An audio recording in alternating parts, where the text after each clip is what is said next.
पृथ्वी माँ, आपको नमन। मेरे भारत की पृथ्वी माँ, आपको नमन। महाराष्ट्र की नागपुर की सूर्य भूमि, आपको मेरा नमन।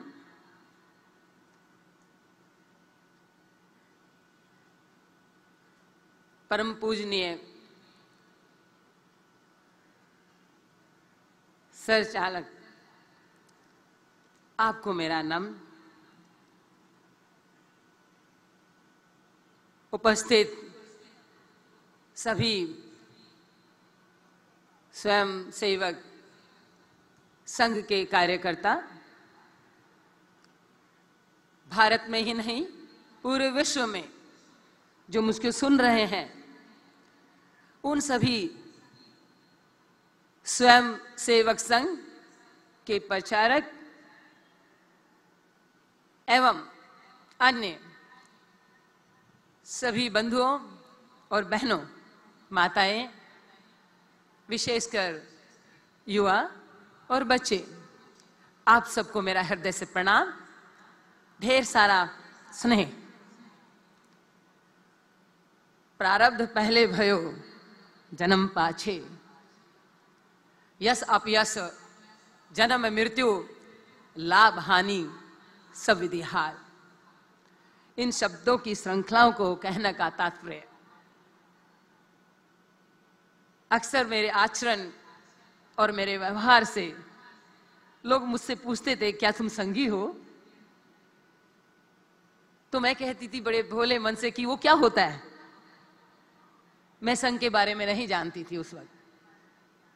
मैं एक छोटे से गांव से, प्रारंभिक शिक्षा मेरे गांव से हुई, तो मेरा शिक्षा का स्तर उतना अच्छा नहीं था। तो मैं उसी उधेड़ बुन में लगी रहती, कैसे अपने शिक्षा का स्तर को ऊंचा करूं। मुझे दुनियादारी से बहुत ज्यादा संपर्क में मन नहीं था। और अक्सर ये संयोग होता था, लोग मुझे कहते थे तुम संगी हो क्या? तो मैं कहती थी वो क्या होता है। आज वो प्रारब्ध है, मैं संघ के इस सर्वोच्च मंच पर आपके स्नेह पा रही हूं।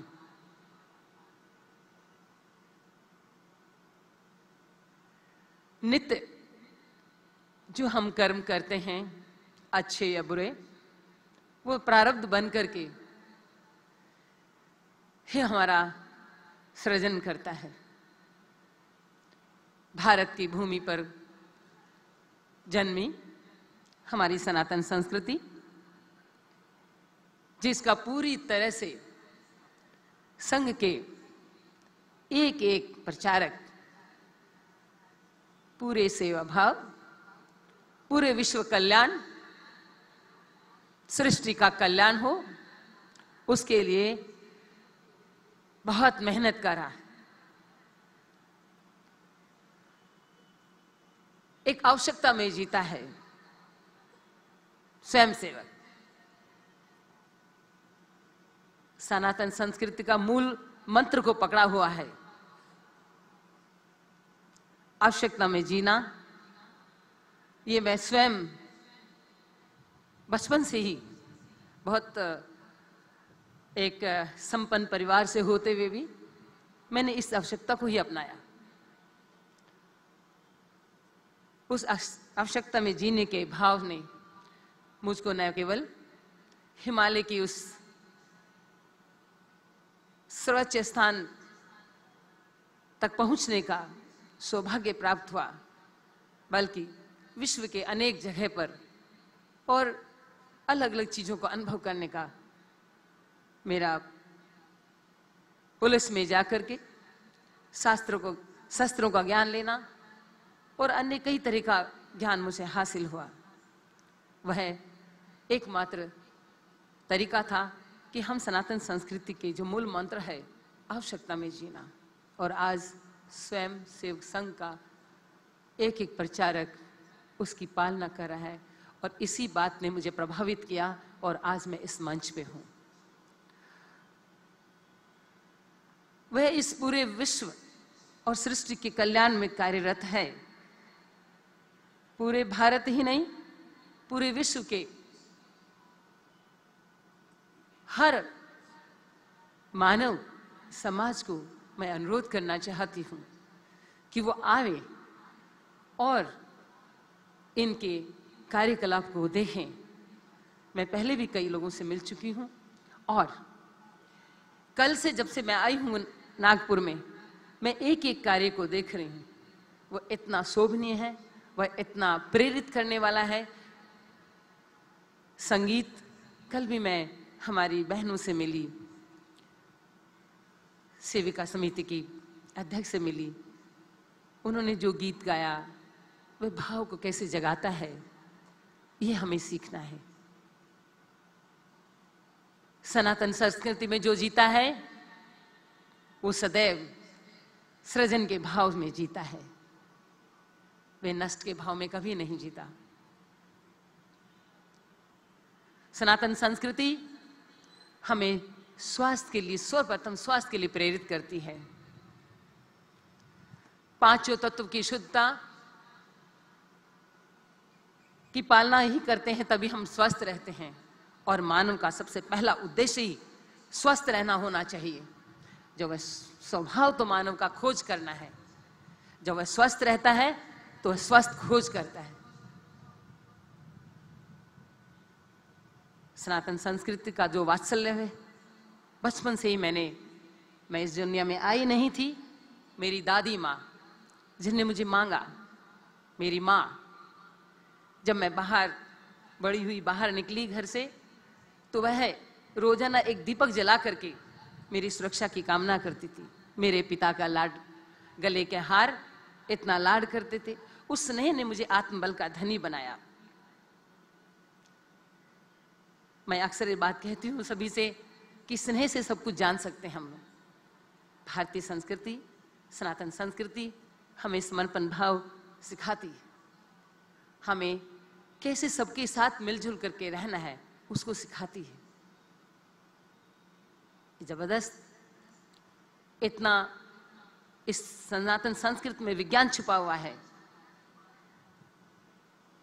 और जब उस विज्ञान को हम समझ जाते हैं और उस अध्यात्म की प्रकाष्ठा में हम जाते हैं और आनंदित होते हैं।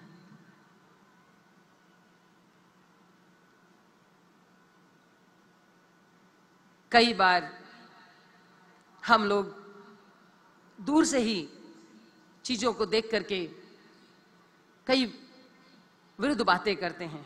मुझको याद है, एक बार मैं जेएनयू में अपने पर्यावरण के उद्बोधन में बच्चों से बातचीत कर रही थी।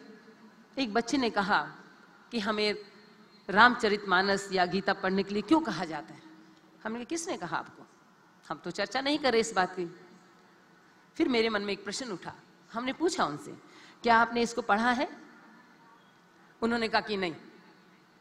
तो मैंने कहा, पढ़ा ही नहीं है, इसके बारे में नहीं जानते, तो इसके प्रति द्वेष क्यों, विरोध क्यों? पहले इसको जानिए, उसके बाद इसके बारे में चर्चा करें। तो हम किसी चीज को जाने बिना पहले किसी चीज के बारे में अपनी धारणा बनाना, यह सनातन संस्कृति नहीं सिखाती। सनातन संस्कृति एक विनम्रता का भाव देती है। वह चाहे हमारा वस्त्र है का पहनने का ढंग है, चाहे हमारा भोजन करने का ढंग है, हमें क्या ग्रहण करना है 10 इंद्रियों के साथ में, वह सिखाती है सनातन संस्कृति।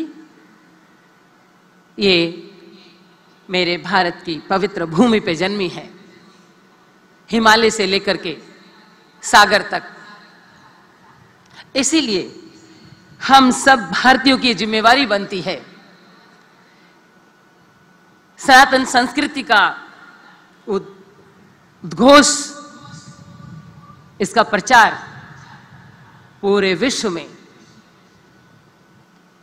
पूरी जागृत अवस्था के साथ में खुद सनातन संस्कृति तो अपनाए, और उसके बाद हम पूरे विश्व में विश्व कल्याण के लिए, मानव कल्याण के लिए इसके प्रचार प्रसार में जुटना चाहिए।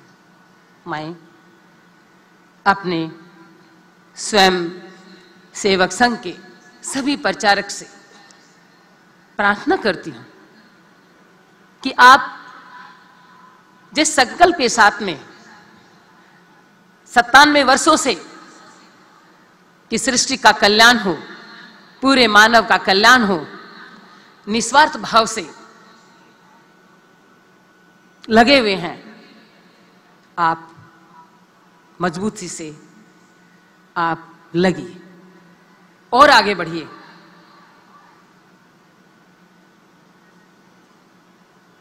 मैं आपके साथ में खड़ी हूं। आप लोगों ने मुझे बल दिया, हम आपको बल दें।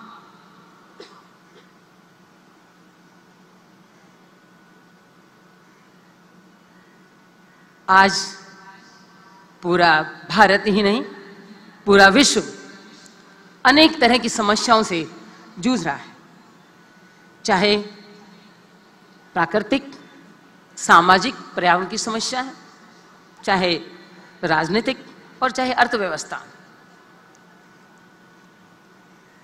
उसका एकमात्र समाधान है, वह है सनातन संस्कृति।